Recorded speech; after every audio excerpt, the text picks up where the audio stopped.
Setiap pagi rumah ini seperti medan perang, tapi bukan perang biasa. Perang ini antara mertua dan menantu. Dan aku cuma jadi penonton yang gak punya suara.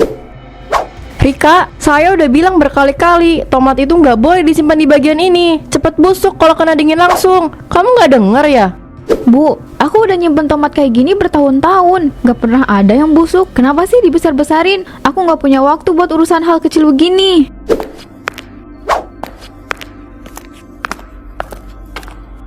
Kamu nggak ngerti, Rika. Kalau semua serba salah-salahan kayak gini, rumah ini lama-lama jadi nggak karuan. Aku cuma mau ngajarin biar rapi, itu aja.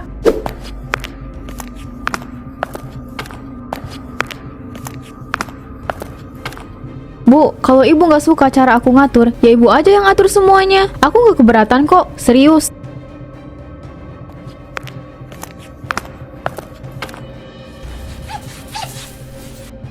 Biasanya saat mereka sudah mulai kayak gini, waktunya aku muncul. Mungkin bisa padam sebentar, atau malah makin meledak. Ibu, Rika, ini pagi-pagi kok udah ribut. Masalah apa lagi sih kali ini? Tanya aja sama istrimu itu. Apa-apa serba nggak beres. Sekarang tomat aja salah naro. Lama-lama kulkas ini rusak juga gara-gara kebiasaannya. Iya, tanya aja ke ibu kamu, Mas. Aku salah taruh tomat aja hebohnya kayak ada bencana besar. Tomat lagi. Sarapan aja nggak bisa tenang. Makan malam seharusnya jadi waktu untuk tenang, ngobrol, saling bercanda. Tapi di rumah ini mustahil. Keheningan itu biasanya pertanda awal badai. Dava, kok nggak duduk makan bareng? Anak kecil nggak boleh dibiasain kayak gini. Rika, kalau makan ya makan, jangan main-main. Dia udah makan sore tadi, Bu. Aku nggak mau terlalu keras ke dia. Biarkan aja dia selesai gambar dulu. Bukan soal keras atau enggak, anak itu butuh disiplin. Kalau dibiasain bebas kayak gini, nanti tumbuh jadi anak yang susah diatur. Kamu itu nggak ngerti pentingnya kebiasaan baik. Bu, zaman sekarang itu beda. Anak-anak itu butuh pendekatan yang lebih lembut. Aku nggak mau dapat tumbuh trauma cuma gara-gara terlalu ditekan buat disiplin. Modern? Maksud kamu modern itu memanjakan anak? Itu kenapa anak-anak sekarang suka ngelawan orang tua? Karena didiknya terlalu lunak. Dan seperti biasa, aku cuma bisa makan dalam diam. Di rumah ini kata-kataku gak pernah ada yang menang. Ma, nenek, lihat ini. Aku gambar Gundam. Bagus gak? Wah, bagus banget, nak. Gambar Gundam buat papa ya? Karika, aku tuh salut banget sama kamu. Udah kerja, ngurus rumah, ngurus anak. Aku sih nggak kebayang harus multitasking kayak kamu. Terima kasih Dewi, tapi ya nggak gampang. Kadang aku juga capek. Kalau beneran capek, ya rumah ini jangan berantakan. Nyatanya rumah ini sering berantakan. Capek bohongan itu mah. Disiplin aja belum, gimana mau hebat. Hahaha, Bu, jangan gitu dong. Karika tuh keren loh. Karika tahu nggak? Ibu tuh dulu sering bilang dia takut kehilangan perhatian Kak Haris sejak Karika datang. Dewi, maksud kamu apa? Dewi, udah jangan ngomong yang nggak perlu. Bu, itu benar. Ibu merasa tersisihkan karena aku.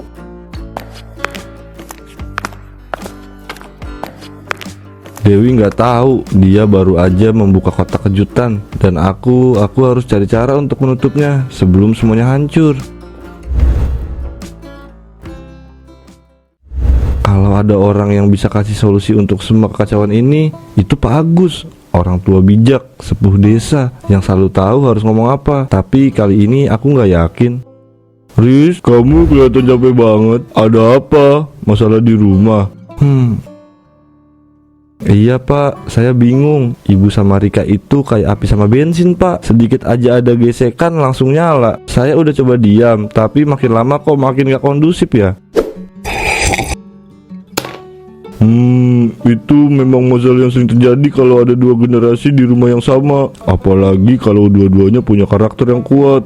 Tapi kamu sebagai kepala keluarga nggak bisa cuma jadi penonton, Riz. Pak, saya nggak tahu harus gimana. Kalau saya ngomong ke Rika, nanti ibu tersinggung. Kalau saya bela ibu, Rika marah. Udah coba beberapa kali, hasilnya malah makin parah. Masalahnya bukan di siapa yang kamu bela, Riz. Kamu harus jadi penengah. Kalau cuma diam, masalah nggak akan selesai. Kamu harus cari cara supaya mereka berdua bisa saling bicara tanpa merasa diserang.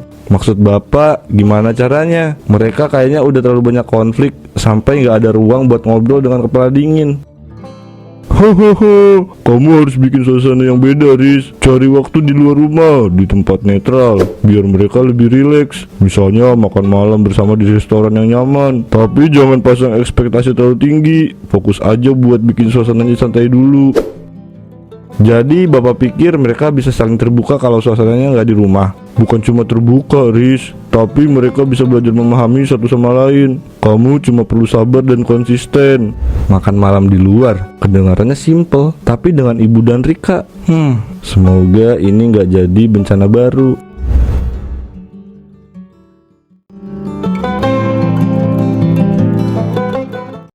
Ini dia langkah pertama, makan malam bersama di luar rumah. Aku cuma berharap kali ini nggak ada drama. Selamat malam Bapak Ibu, silakan melihat menu kami. Dava pesen sop ayam aja ya. Anak kecil itu makan yang ringan-ringan aja. Enggak Bu, aku mau pesen stik ayam buat Dava. Dia suka kok dan makanannya lebih variatif. Stik ayam? Anak kecil jangan dibiasain makan yang mahal-mahal. Sop ayam itu udah cukup.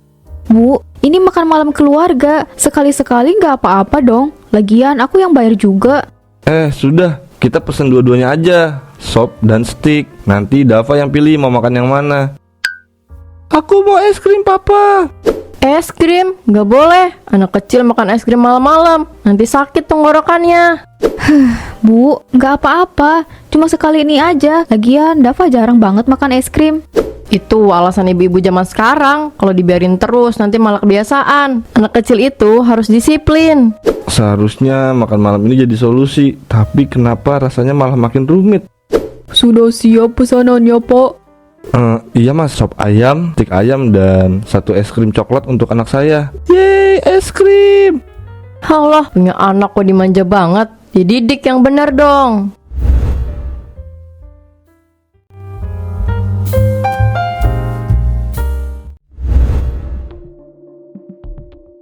Rika, ini apa? Tagihan listrik sebesar ini. Kamu itu ngapain aja sih di rumah? Boros banget.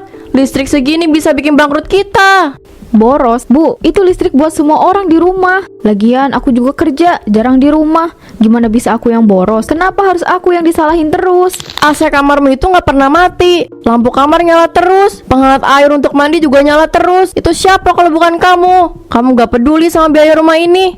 Bu, coba lihat deh. Ibu tiap malam nonton TV sampai larut. Itu nggak ngaruh ke tagihan listrik. Kipas di kamar ibu juga nyala terus. Kenapa nggak ibu yang disalahin? Semua ini nggak cuma aku. Aku nggak pernah bahas soal TV atau kipas angin.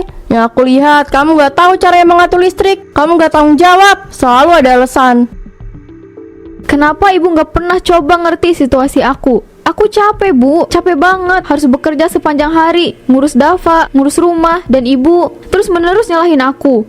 Ngurus rumah? Apa kamu pikir kamu satu-satunya yang bekerja keras? Aku juga kerja keras loh. Tapi kalau ada yang salah, selalu kamu yang punya alasan.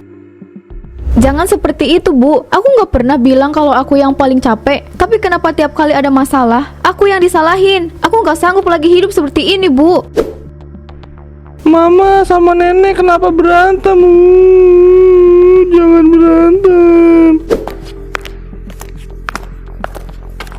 Sudah, berhenti kalian berdua. Nggak lihat Dava nangis. Kalian ini nggak pernah mikir efeknya ke dia ya. Ini udah nggak sehat. Kalian berdua, Dava nggak bisa jadi korban dari pertengkaran kalian. Kenapa kalian nggak bisa tenang sedikit aja? Kenapa kalian nggak bisa lihat anak kita butuh ketenangan? Maaf Mas, aku nggak sengaja. Cuma aku juga capek. Aku nggak tahu harus bagaimana lagi.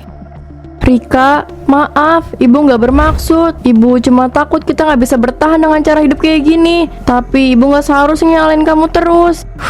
Aku juga takut, Bu. Tapi setiap kali ibu ngomong seperti itu, rasanya aku nggak pernah cukup buat ibu. Aku capek, Bu. Capek dengan semua ini.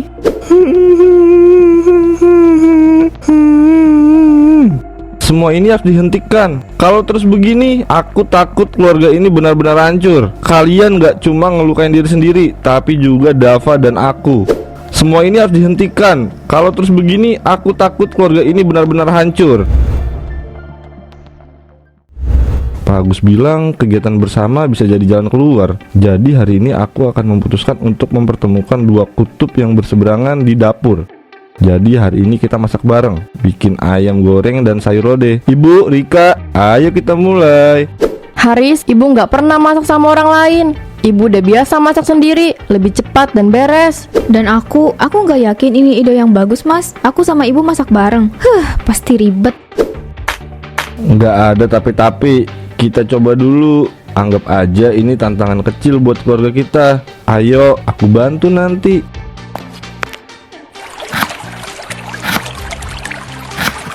Rika, motongnya jangan terlalu tebal, nanti nggak empuk. Bu, ini sayur lodeh, bukan steak. Tebel sedikit gak masalah. Itu justru masalah. Kalau potongnya salah-salah, rasanya jadi nggak enak. Ya udah, kalau nggak enak jangan salahin aku. Ya ampun, belum 5 menit mereka udah mulai saling sindir. Sabar Haris, ini bagian dari proses.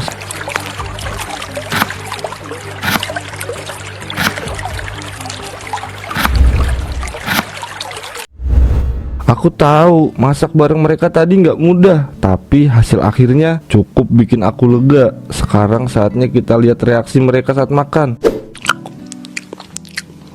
Wah, enak banget. Ayamnya enak, sayurnya juga enak. Ini nenek sama mama yang masak ya?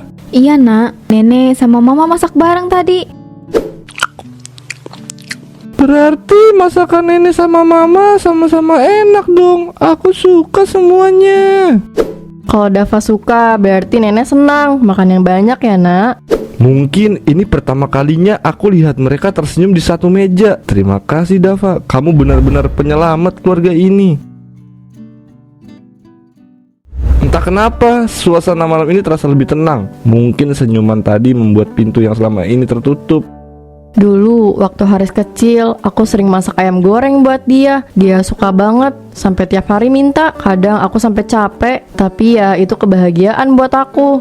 Ibu masak tiap hari, ibu nggak capek? Capek ya pasti, apalagi ibu sendirian. Setelah ayah Haris meninggal, semua harus aku urus sendiri. Masak, kerja, ngurus anak-anak. Kadang ibu merasa nggak cukup kuat, tapi ibu nggak punya pilihan.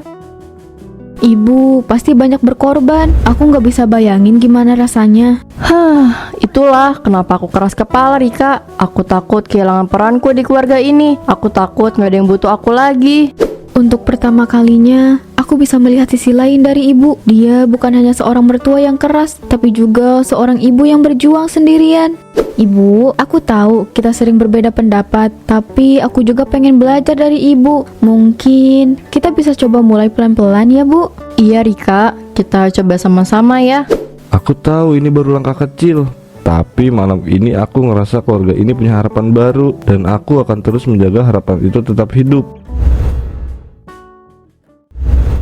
Aku nggak tahu apa yang sedang terjadi di teras itu, tapi aku bisa lihat dari jendela mereka berdua akhirnya duduk bersama. Mungkin ini saatnya kebenaran dari dua sisi diceritakan. Rika, aku tahu aku sering terlalu keras sama kamu, tapi ibu cuma ingin keluarga ini tetap seperti dulu. Aku ngerti Bu, tapi terus terang, kadang aku merasa nggak pernah cukup baik di mata ibu. Apapun yang aku lakukan, selalu ada yang salah. Benar ya, kamu merasa begitu? Iya Bu, aku juga kerja di kantor, harus jaga Dava, dan di rumah aku pengen jadi istri yang baik buat Mas Haris. Tapi kadang aku capek, rasanya kayak aku gagal di semuanya. Apalagi kalau ibu bilang aku salah terus. Aku nggak pernah benar-benar melihat Rika dari sudut pandangnya. Aku terlalu sibuk dengan ketakutanku sendiri, sampai lupa dia juga berjuang. Rika, ibu minta maaf. Ibu nggak pernah bermaksud bikin kamu merasa seperti itu. Ibu cuma pengen bantu, walaupun kadang cara ibu salah. Mungkin kita berdua sama-sama keras kepala Bu, tapi aku pengen kita coba saling mengerti. Aku juga pengen belajar dari ibu. Iya, kita coba. Mulai sekarang kita belajar sama-sama ya. Iya Bu, akhir pekan besok ada arisan keluarga di sini. Kita tunjukin ke keluarga besar kalau kita kompak ya. Siap.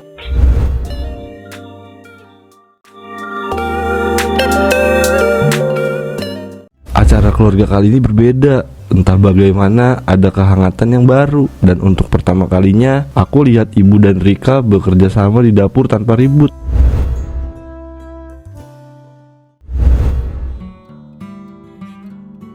Rika, tolong tata makanan piring dengan rapi ya. Jangan sampai berantakan, nanti bikin malu. Hehe, tenang Bu. Kali ini aku janji bakal rapi. Kalau berantakan, Ibu boleh protes.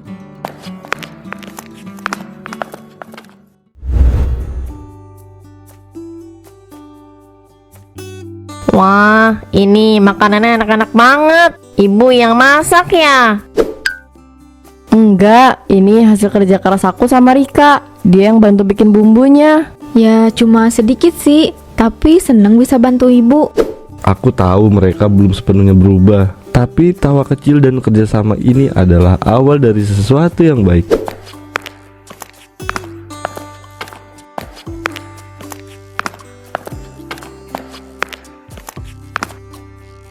Hahaha, nenek, mama, ayo foto sama aku.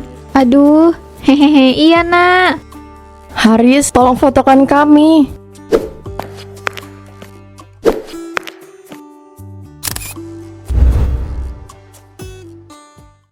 Keluarga ini pernah berada di ambang kehancuran, tapi hari ini aku belajar bahwa cinta dan pengertian bisa memperbaiki segalanya. Bahkan perbedaan yang terlihat mustahil bisa dipertemukan.